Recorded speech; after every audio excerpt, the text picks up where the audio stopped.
everybody, and welcome to Bottom Line with Roni and Byron. We have a lot of news to get to you today, and we're going to start with the resident from Sunland who escaped last Friday. For national news, we'll talk about how U.S. schools are on high alert over a school shooting TikTok challenge. And then we'll switch to sports and talk about Deion Sanders, who flipped the #1 recruit. And for entertainment, we'll talk about how Tyler Perry crashes a $200,000 SUV after leaving LA airport. And for our relationship tea segment, today we're going to take a question that we received from the community. So Byron, let's get right to it. And we'll start with the #1 story that has been in Jackson County for the last week, the resident from Sunland who escaped. Byron, his name is Luis Fernando Ortiz Rivero. He's a Hispanic guy. He's originally from New York, and what happened was last Friday morning around 7:30 a.m., he was reported missing. Now, Byron, this is over a week later, and he is still missing. So I wanted to kind of catch the viewers up to see what the latest is. We did receive an update, and supposedly there was a young lady that is with him. Her name is Kayla Gilbert. Actually, it's Kaylee Gilbert, and she's from Chipley, a 20-year-old. You can see the photos that have been surfacing. Ortiz is right here in that photo. When they initially released his first photo is without a beard, but now they're releasing photos of him with a beard. And then also, this is a young lady that they believe who is with him, Byron. It's such a sad situation. Yeah, I'm glad the new photo came out because that first photo, I mean, he looked like he was probably 30 pounds lighter, no beard. And it's amazing how time will go by and a person will look completely different. So at least that's out there because maybe some more people can recognize him. I hate to see young women get tied up in situations like this, especially with a guy that's got this type of background and basically going to exploit you to get whatever advantages he's trying to get out of it. And now he's escaped, and no matter what happens, right now, as a suspect, right now you're looking like an accomplice, to this situation. So I hope that's not the case, but that's what all the indications are looking like. But for the people out there, man, I know. Even myself, I've been real cautious going out lately because Sunland's right down the road from us. For a second, I felt like, hey, he's probably gone. He's probably nowhere around here. But, knowing that he could be with a woman from Chipley, he could be, still right around this area and haven't left yet. So hopefully more news comes out and this individual gets apprehended and maybe they won't put him in Sunland or a facility like that. Maybe he'll just go straight to DOC and they can evaluate him from there. But he's definitely shown some competency in some areas. I'll tell you that much. Right, that's true. And the reason why he's at Sunland, Byron, is in 2007 he committed a murder, and so he was placed in the Sunland. For those who don't know, is a facility for adults with disabilities, and it's ran by ADP, which is a state facility. ADP stands for Agency for Persons with Disabilities, and some kind of way he was placed in Sunland. Now, I am told, actually I read, Byron, that a judge just approved him earlier this year to be in a less restrictive facility, which was, a place like Sunland, because according to the records, he was denied placement at a group home in Leon County in June. So a judge did approve for him to be placed at Sunland. So, that's kind of interesting in itself. But that murder took place in Broward County in 2007. Now, Ortiz is really originally from New York, but the murder took place in Broward County. So now he is facing charges for that murder. That was, basically brought back up this week once he escaped. And so it doesn't, look like a good situation. And as far as the young lady, I am told that she was a graduate she's a graduate of Chipley High School, graduated about 2 years ago. and was a very good student. So like you said, just hate to see a young lady get caught up in something like this. But before he escaped, they said that there was some court orders showing that they were actually trying to move him closer to his family in Tampa. Yeah, that makes sense. Most people try to do that. Yeah. So so they were, and maybe that's maybe that did he get granted that? Maybe that's what he was trying to do. I don't know. I don't know. But like I said, I'm not quite sure how long he's been at Sunland. However, now the young lady, she is not a current employee of Sunland. She used to work at Sunland, but at the time of the escape, she was not an employee. That's what I've been told. So, but the relationship did start once she was, when she was there. So again, Ortiz Rivera is still at large. He is 5'9", 220 pounds, Hispanic guy.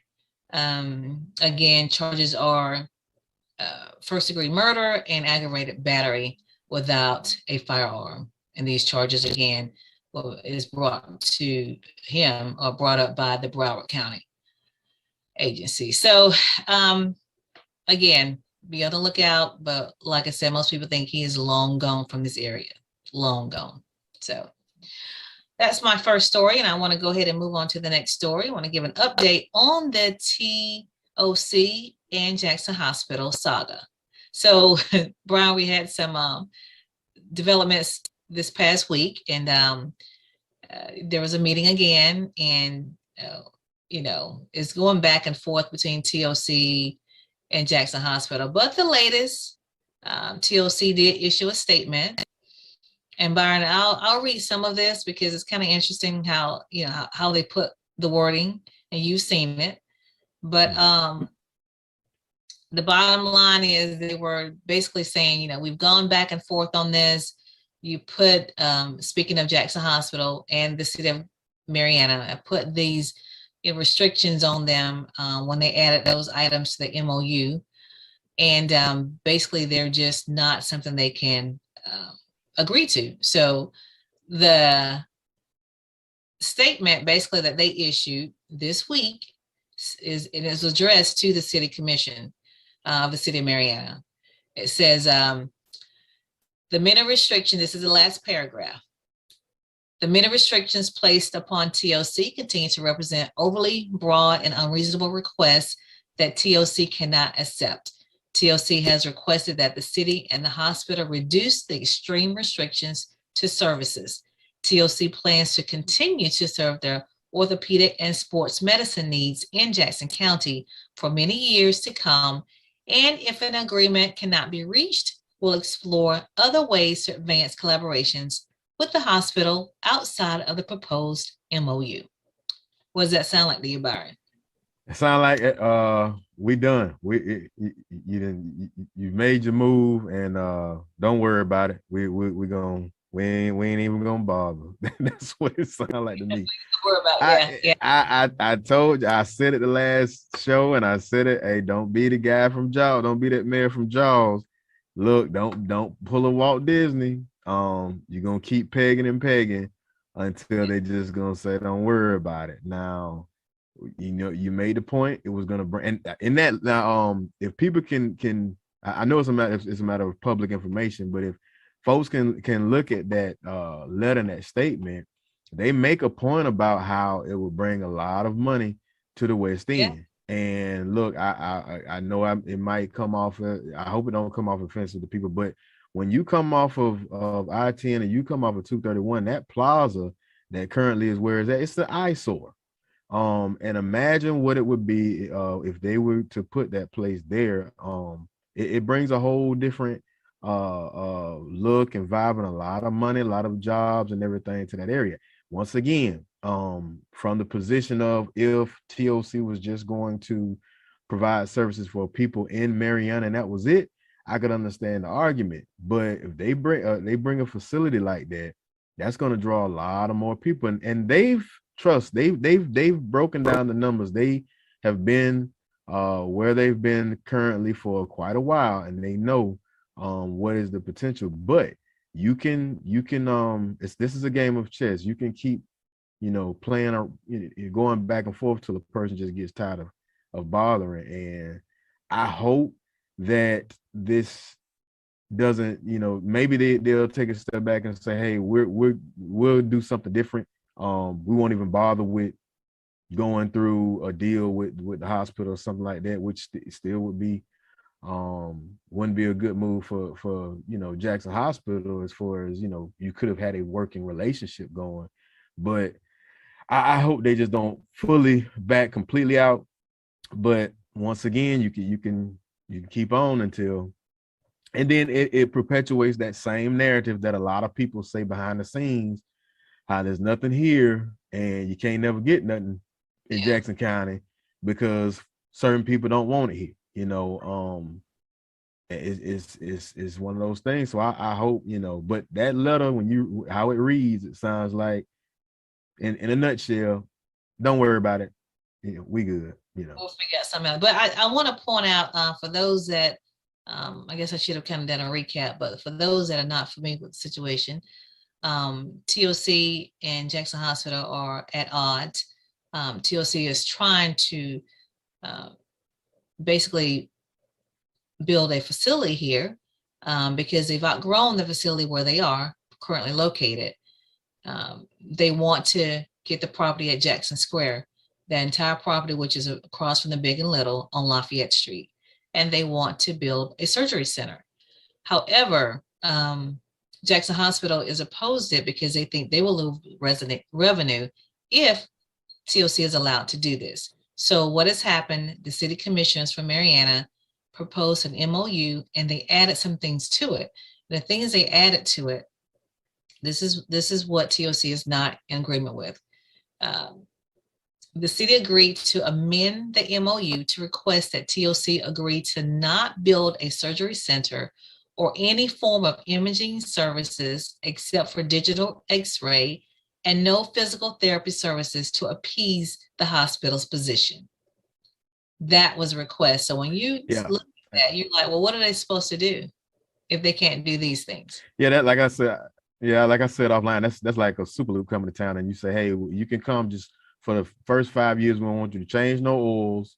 We don't want you to check no, put no airs and tires, no sell these particular products. Why would I come there if I can't? That's my whole business. You know what I'm saying? So it's just unfortunate. When they added that, to the MOU, I was kind of like, I don't think they're gonna go for that one. And they made a point that a lot of media coverage was incorrect, and it kept having to go back and reiterate the same points over and over again. So I could see them being real frustrated with the whole process. Yeah, so they are. Like I said, they, when the project first came, and we brought this to you as well, it was under the name Project Skeleton. Mm-hmm. Well, Project Skeleton is TOC, Tallahassee Orthopedic Center, and they are, wanting to put a surgery center or facility of some sort, at the location where it's called Jackson Square now. And they wanted to just kind of use that whole location to basically do the services that they want to provide. And basically they've been told, no, you can't do these A, B, and C for 5 years. And so we're at an impasse, and it doesn't seem like nothing's gonna happen. I got another point. Let this be, let this be a good point. Now Jackson Hospital, you got what you want pretty much. And you're gonna be on notice now. If a $10 million project that could have been, in the West End is not in the West End, you gotta own that, because basically you're saying you could do it on your own. You don't need them there. It's gonna take jobs, and it's gonna do this and gonna do that. So what are you gonna do? People gonna start asking those questions, and it may be some repercussions behind that if they don't decide to even bother. But that's my point. If Chipley, that's what I'm saying. It pops up. What if Chipley end up being like Orlando? They get to reap all the benefits So, you know, it could be that, you know, you never know. So hey, I hope that like I said, I hope it'll be a positive outcome come out of this, but you know, you played your hand, so see what happens. Yeah, we'll see what happens. So anyway, we'll keep watching that story. We have been watching for a while, and we will continue to do so. All right, I'm going to stop right here and tell you that our local and state news is brought to you by Bratway Insurance, which is located in Marianna at 2867 Caledonia Street. Check out TD Horn and his staff and go for your needs. If it's life insurance, auto insurance, property insurance, whatever insurance needs you may have, please contact Bratway Insurance. You can reach them at 850-633-3460. That's 850-633-3460. Byron, I'm going to take this moment also to kind of spotlight someone who has done a marvelous job with her community service and business here. I'm speaking of Pamela Shack. You can see her picture right there. Pamela Shack owns Caboodle's Boutique, which is located on the West End on Orange Avenue. And she actually not only, you know, sell items at economic cost, but she feeds people once a month. She has a monthly food and clothing drive that happens, and it feeds and clothes a lot of people. I mean, a lot of people. If you see the pictures right here, she just had one on Wednesday, and you can see Santa is there. Leon Kelly is playing Santa, but yeah, she does a lot. Yeah, good Santa. It looks very authentic, huh?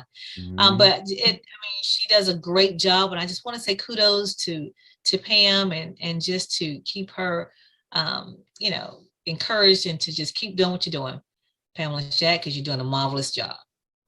Hoorah. Yeah, I want to go ahead and go to also some state news. Now, this is kind of hilarious, but and it's not. But there was a young man who was basically booted off of United Airlines for wearing his face mask, but it wasn't really a face mask. It was a thong. You see the picture right here.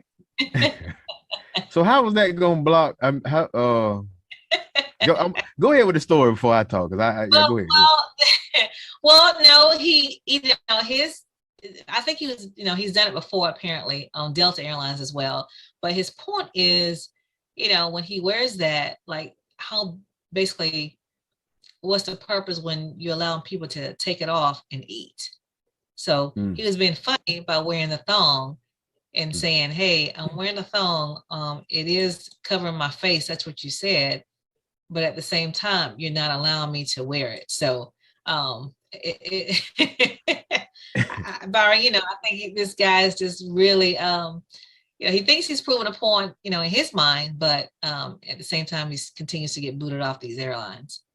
Yeah, he been a little extra. I'm not a fan of extra, but yeah, he trying to make a point there. You know, he gonna put some draws on his face and go out on wide out and I know his mama didn't approve of that. You just gonna go out on the plane with some draws on your face, man. Come on.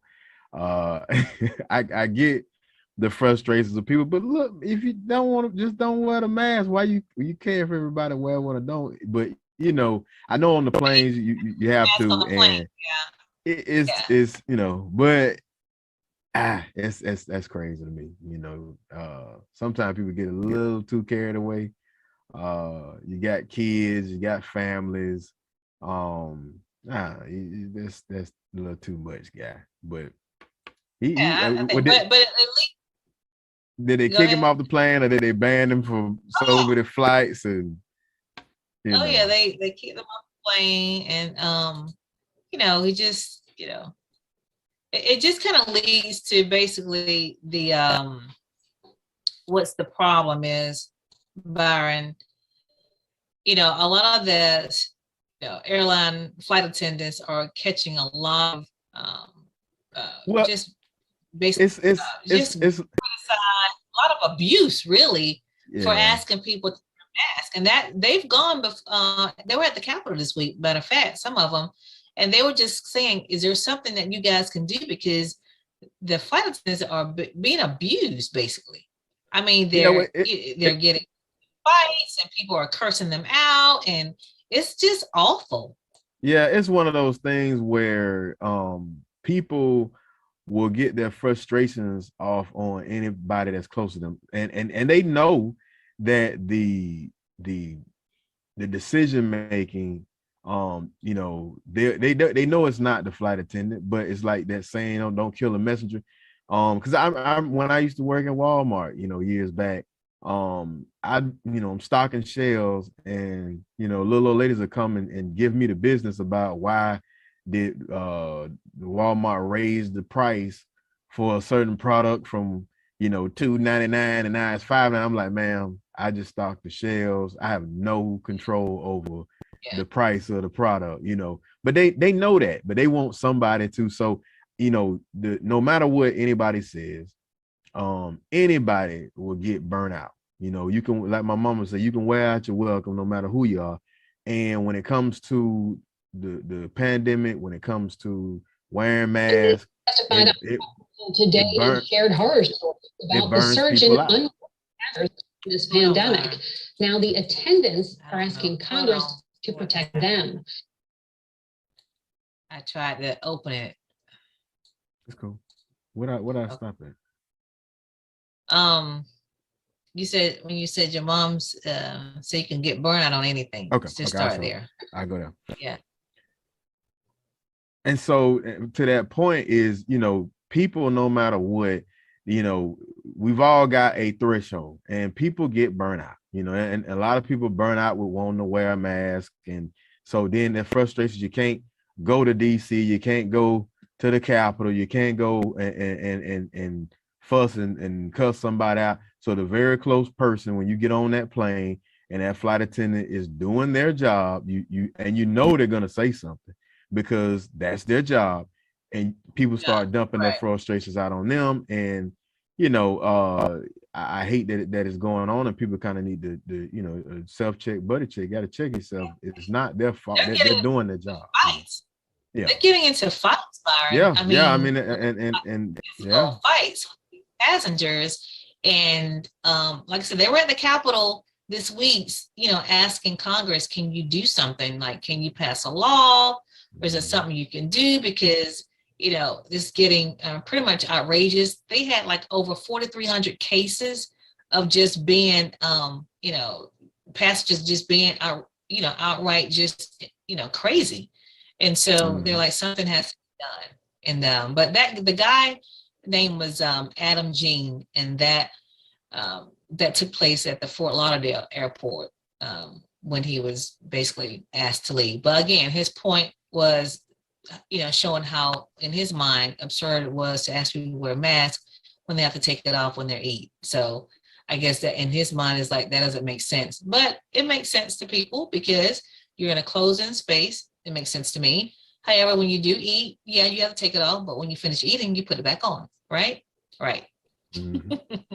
Yeah, you do that. So, but anyway, that's, we'll just have to, watch out for others. I think that's what we have to do. And some people don't want to do that. But again, we need to do that. All right, Byron, I'm going to leave that alone. And again, I'm going to say our local and state news is brought to you by Bratway Insurance. Bratway Insurance is located in Marietta at 2867 Caledonia Street. And you can reach TD Horn and his staff at 850-633-3460 and get your life insurance, property, business, whatever insurance needs you may have. Please contact TD Horn and his staff and let them know that you heard us here on Bottom Line with Roni Byron talking about them. What do you have for national news? So for national news, before I begin, talk about People's Funeral Home. Because we care, we are here when you need us. Long Granbury Funeral Services, doing business as People's Funeral Home, Mariana and Battle Mortuary, Panama City, offers services that is within the reach of all. Their caring staff is available 24/7 when the need arises. Their services are designed to commemorate the life being remembered at a price suitable for all. Give Cephas and Gwen a call at 850-482-2233 or simply stop by for more information. That's People's Funeral Home.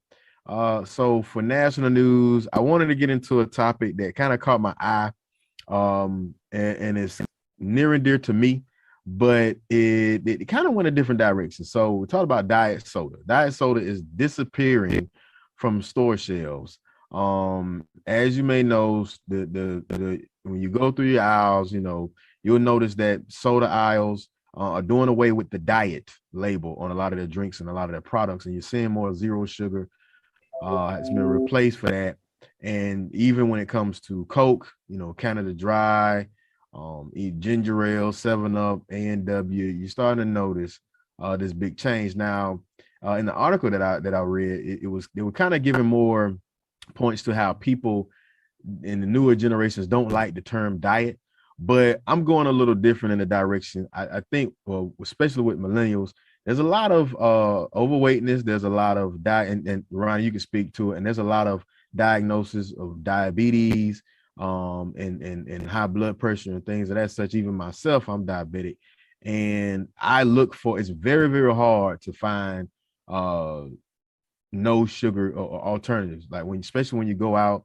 When we go out to eat, it's either water with lemon or unsweet tea, and I'll use a little Splenda or something like that. But it's very few options. And even when I go out in town, I gotta eat before I go, because once I get to that point where I'm hungry, and I'm even in Mariana, it's not many options. You got Subway, and then you may have, if it's late in the evening, I pretty much gotta get it how I live. But for those people that's out there, more people are more conscious of their sugar intake, and it's not so much diet, but the term diet, but people are changing their diet, because all diet is what you eat on a day-to-day, a regular basis, and it's not supposed to be kind of stigmatized as taking away something from you and you having to do without the good things. So I don't use the term diet. I don't like using the term diet. I use healthy food choices or healthy food plan. I don't use the term diet. So you one of those they was talking about. So yeah. but yeah, I get it. Yeah, I get it. And it's a thing that all of the companies are starting to fall in line with. Coca-Cola, and it's also a business move as well, because that sugar is costing. So to make products where they're not, spending so much on sugar, is actually another, business move for low cost and bigger, larger revenue. So they're trying to keep with it, and just be on the lookout, consumers. You're going to start to see more drink products doing zero sugar alternatives, and even you're starting to see sparkling water. You're starting to see products do carbonated soft drinks. There's sparkling water and no sweeteners, no calories. So that's going to pick up as the next few years come about. So that's a big one. So no sugar. And if you see me, hey, have me some kind of alternative other than lemon and water for those local businesses out there. Yeah. Look, have some for us diabetic folks. All right. Yeah. So in my next story, U.S. schools, and I know people kind of caught this, U.S. schools all over are on high alert over a school shooting TikTok challenge. So schools that span across from California, Missouri, New Jersey, New York, Minnesota, they've all canceled classes, schools for the day, while others are remaining open, but have announced that they would add extra police officers on campus to remain on high alert. This came from a TikTok challenge that at first was believed that it came out of California, and then it came about that it came out of somewhere in Arizona.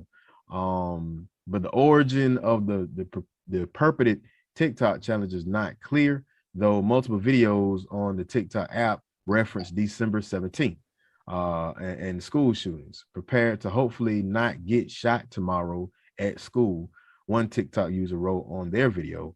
Basically, there was school threats tomorrow, i.e. this was Wednesday, declaring Friday, December 17th for most schools. It's been people that have posted pictures, videos, and as it went on and on, even in Texas, it said it got a threat in a line, and some parents picked up on it, and so it kind of, calls started to be made. Hey, what's going on? Apparently there's the TikTok challenge was originally that kids were supposed to skip school. Then it manifested into they're supposed to call the school to report a bomb threat or a shooting, and then boom, it just manifested into something completely crazy. So a lot of law enforcement have came out and said, hey, we're putting out all of these resources.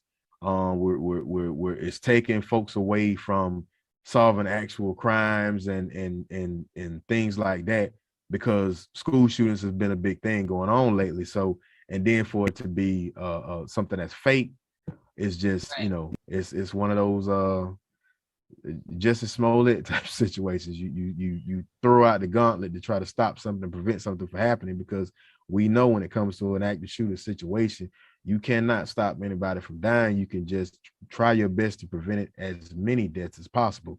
So once that type of rumor mill gets out, it's all hands on deck. And it's unfortunate, but I don't know who got this started.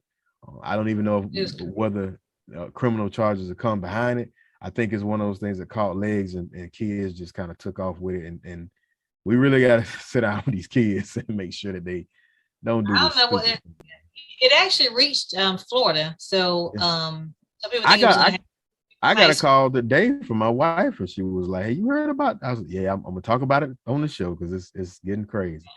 Yeah. So, but Temple High School, some students there were talking about it, and so but the principal, Alicia Clemens at Temple High School, and her safety director, they were in touch with the safety director down in I think it was down south somewhere, and basically they are the ones that investigated and let them know that this is basically a TikTok challenge, and there's no basis for it, and we're just asking all schools to have their SRO on alert. So basically that's how they handled it. Now I will say the law enforcement all over has kind of been on the same page to say that the threats aren't credible, but that schools are still taking extra precaution and measures anyway. So even for those that may say, well, it might be fake, but somebody still might try to do something, for the most part, everybody is law enforcement across the nation that did respond to the challenge of saying there's no credible threat, but we're still gonna be in place and be in position in the event to thwart anything to possibly happen. So that's good news. But that is it for national news. And once again, I want to talk about People's Funeral Home, because they care. They're here when you need us. Long Granbury Funeral Services Incorporated, doing business as People's Funeral Home. Mariana and Battle Mortuary, Panama City, offers services that is within the reach of all. The caring staff is available 24/7, and when the need arises. The services are designed to commemorate the life being remembered at a price suitable for all. So please give Cephas and Gwen a call at 850-482-2233, or please simply stop by for more information. That's People's Funeral Home. Okay, cool. All right, we'll go to our sports segment, and we're going to talk about Mariana Middle School Bullpups are the conference champs for basketball. What? You can see right there. Yeah, Byron, they went undefeated, 17-0. The team is coached by none other than Jeremiah Blunt, and had a very good season this year again. Congratulations to Mariana Middle School Bullpups, who are the conference champs for basketball. So. Yeah, shout out to Coach Blunt, man. I'm happy to see him get that win, and yes, a lot of young boys that then sprouted, and I'm like, man, I was like, God, it seemed like I just saw you yesterday and you was here. Now got me feeling like old scrub now. But yeah, congrats. Yeah. All right, so now we're going to move on to one of the big news in the country. Deion Sanders has made a big impact in college football, as we all know. And this week, he flipped the #1 recruit, Travis Hunter, who had been committed to Florida State for 21 months, Byron. And this week, on Thursday, he announced he's going to Jackson State. That is huge. I told you. I told you he need to stay where he at.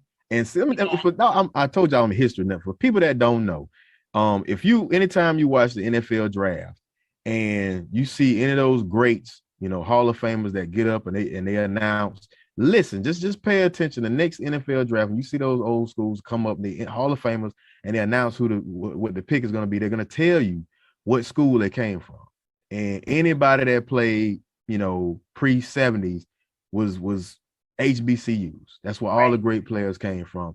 And I dare say it's ironic because Deion Sanders was one of the first players, high profile, top recruits that went against the grain and went to a Division I, school that wasn't an HBCU. And so now full circle is changing back around because look, to me, I've had these debates with friends of mine. It's like, if you had a chance for your kid to go to Harvard or to FAMU, which one was FAMU? I mean, the School of Business is the top. Sometimes they outbeat the Harvard School of Business sometimes. So I'm looking at, what that institution builds and does for that kid, for that mind. And look, man, I'm glad it is happening. I'm glad that, some of this, if this starts and this picks up, a lot of that money is going to start coming back to HBCUs because they're not getting that full support as been promised, no matter what politician is in office. And, look, foot sports, they put butts in seats and they're like the real moneymaker for schools. So stay where you at, Deion, and build a legacy where you at. Stay where you at. I think that's good advice. I want to show, here's Travis Hunter right here. I'm going to read a little bit of his statement that he released. It says, Florida State has always been a beacon for me. I grew up down there. That's where my roots are. And I never doubted that I would play for the Seminoles. It's a dream that is hard to let go of, but sometimes we are called to step into a bigger future than the one we imagine for ourselves. For me, the future is at Jackson State University. And he go on to mention Jerry Rice, Doug Williams, and of course the legend Jackson State's own Walter Payton. Mm-hmm. Historically, Black colleges and universities have a rich history in football. So this young man, he got it. Well, here's the thing: he's gonna make it to the league regardless. That's the whole point. You're gonna make you if you good, you're a top, recruit. You going to the league regardless. And being Deion, trust me, people gonna come see you. So it's gonna be a bigger legacy. It's gonna be a bigger. He's gonna be larger than life no matter what. So hey, I love the story. It warmed my little heart to see that. On Wednesday, Deion was, he said we got some news that's going to shock the world. And then on Thursday, Hunter made the announcement. Now, Hunter is 6'1", 180 pounds. He's a threat on both sides of the ball. He's a wide receiver and a cornerback. So it's going to be interesting to see where he goes as far as when he does go to Jackson State. Yeah, and I want to make another point. Now, that's at the same time you're talking to a Florida State fan. So, I just let you know I am a Florida State fan, but I love to see that. I love to see that. So the only thing better if he'd went to fan. Oh, that's true. That is true. And this kid, he's from Swanee, Georgia. Went to Collins Hill High School, and they won a state championship last weekend. So this kid, basically, this has set a lot of things in motion. And I'm going to go ahead and talk about this. It was some rumors that, kind of surrounded it. And this is from haters that was saying like Deion promised him all this money from the NIL. I don't know if people are familiar with NIL, but NIL stands for name, image, and likeness. And so as of July the 1st of this year, athletes are able to capitalize on their name, image, and likeness. So a lot of kids have signed contracts with different companies and are now able to make money in many states. Florida is one of them. Most states have already adopted this policy. There are some states that are going to adopt it later on, and I think it's January 2022. But Florida is one of them. Georgia, they all are now allowing kids not to pay for play. They're saying it's different things, but they can capitalize on their name, their image, and their likeness, and so they can sign these contracts. And so it was rumors that Deion had promised his kid, like $1 million. Well, Deion came out and said, we ain't got no money to do that. That is not true. He said, y'all just hating because I flipped him. Yeah, and if you ever seen Deion talk, I mean, he can go. He's real good. I can imagine what he's like one-on-one in the comfort of your living room, and then he's walking with you on campus, and he's able to really put that real mojo on him. But look, these big institutions been running that same game on kids for 40 years. They've been running that same game, but they never have fully delivered on it. I mean, if you watch that 30 for 30 episode on SMU, it was crazy. In NCAA, you had people passing out for giving the what was that rule called, the death penalty to SMU for all the money that they was dishing out, back when Eric Dickerson and players like that were being recruited. So this is nothing new, but now the tables have changed. Now, okay, there's something that is leveling the playing field now. If Deion was doing that, it'd have been fair game anyway. But you just gonna have to step up your game now. That's all it is. But he didn't do that. I mean, but the thing is, like I said, this kid can sign an NIL deal. He can. Yeah. He can do that because I mean that is legal now. So but I thought it was funny how Deion responded. He tweeted, "We ain't got no money. $1.5 million." Give him his credit, man. Yeah, he was like, he said, "This means we just kicked your butt." That's what he said. That's it. Yeah. So yeah, a lot of haters, but it's gonna be hard. It's gonna be hard to, as a coach that is not from an HBC, it's gonna be hard to pitch why not going is more beneficial, right? Because that's a hard pitch. It was an easier pitch to say, hey, you can come to us. We got better facilities. We got this and this and this. But now to tell a kid, when you don't want to go there, why not? That's gonna be hard. So exactly.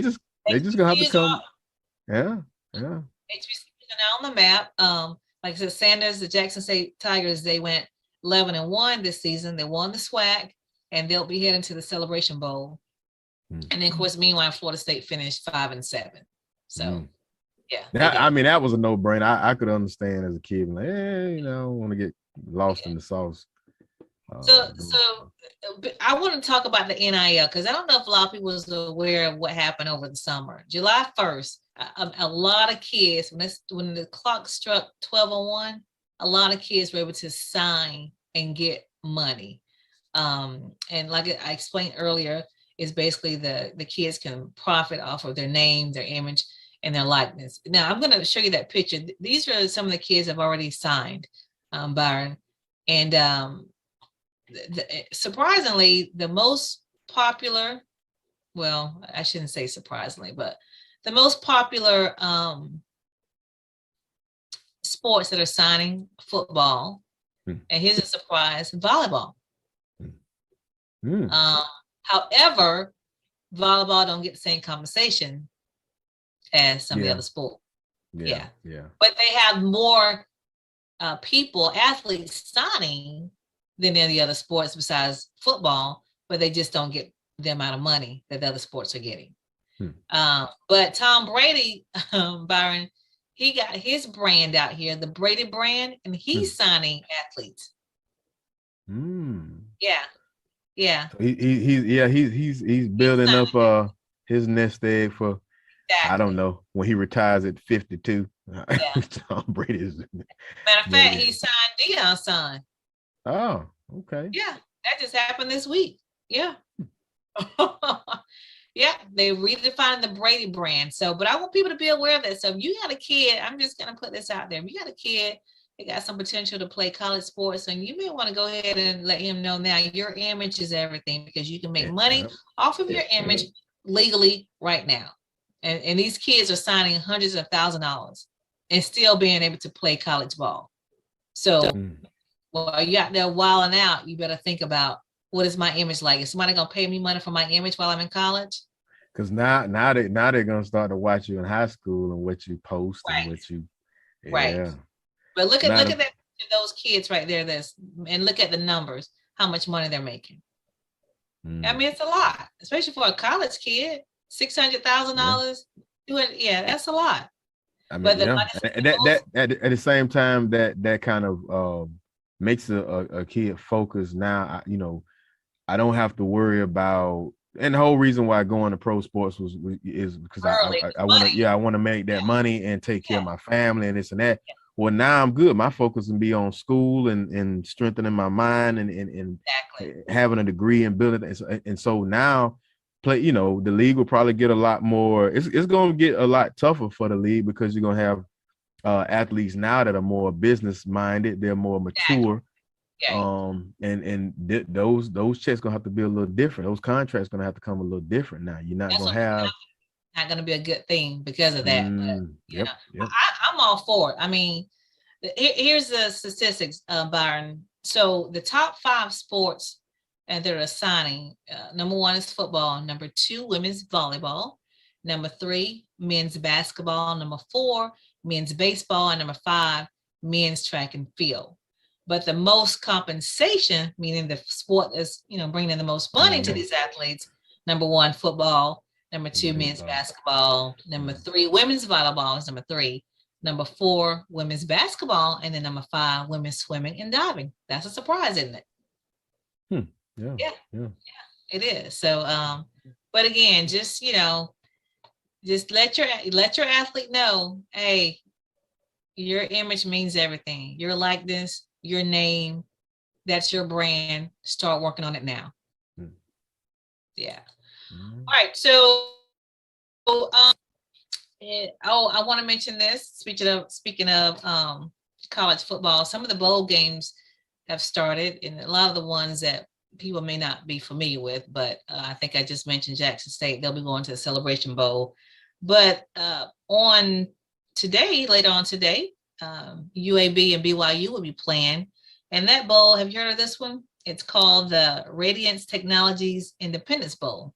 Have you heard of that? No. So that's UAB and BYU at 2:30, and that game is on ABC. And then on Thursday,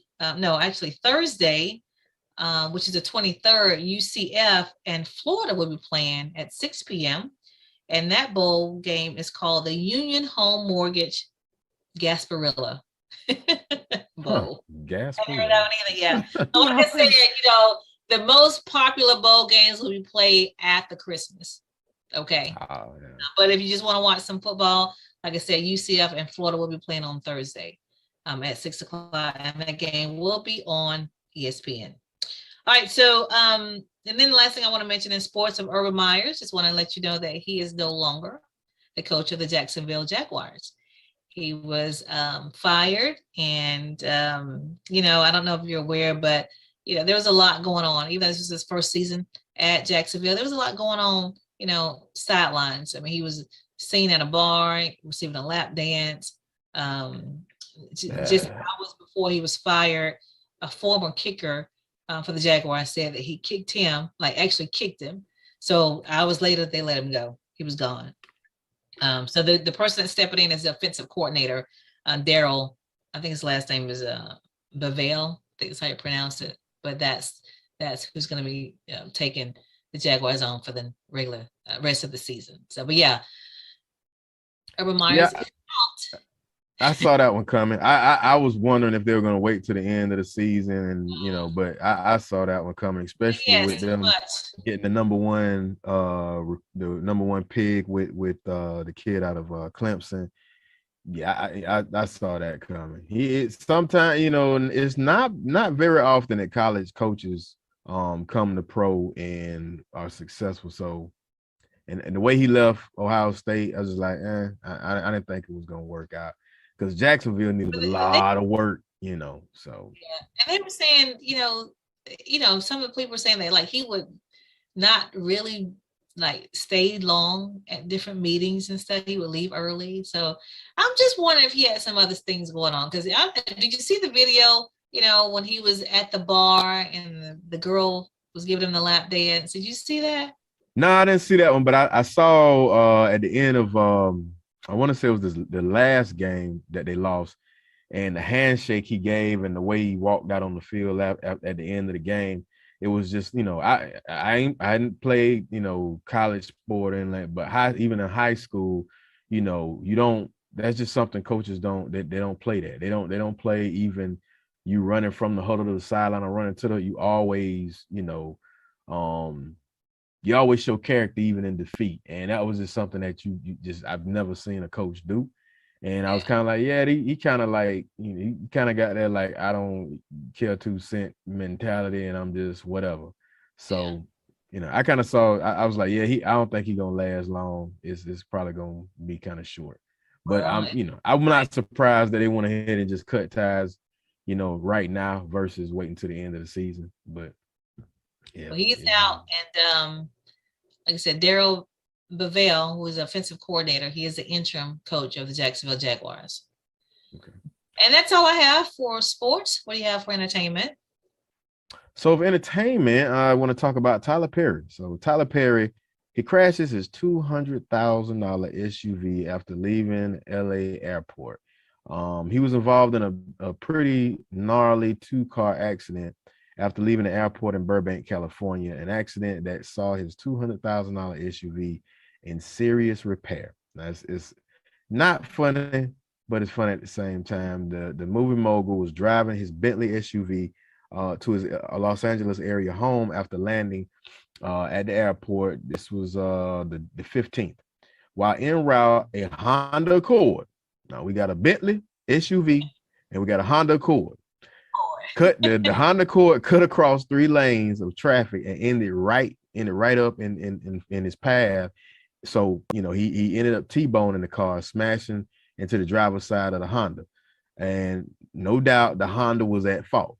So, first thing anybody thinking, I wonder what, I know you ain't have enough coverage to cover that $200,000 vehicle. So, Tyler's the car he has is retails for roughly $200,000, but it definitely can go up much higher depending on any upgrades, which you pretty sure he had some upgrades in that vehicle.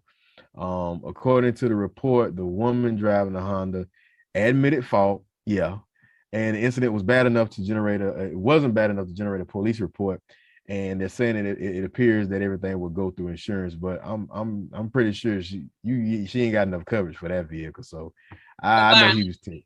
Let me point something out, and I don't know if people know this, but like in California, and I know this was, I lived there for a while. When you have a fender bender or something like that, you don't have to call the police because they're so busy that if it's just a fender bender and nobody's hurt, you don't have to call the police.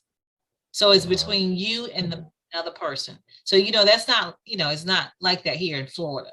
But in California, the police, law enforcement is so busy. They like, if it's not, no injuries or anything like that, not a bad incident, don't call us.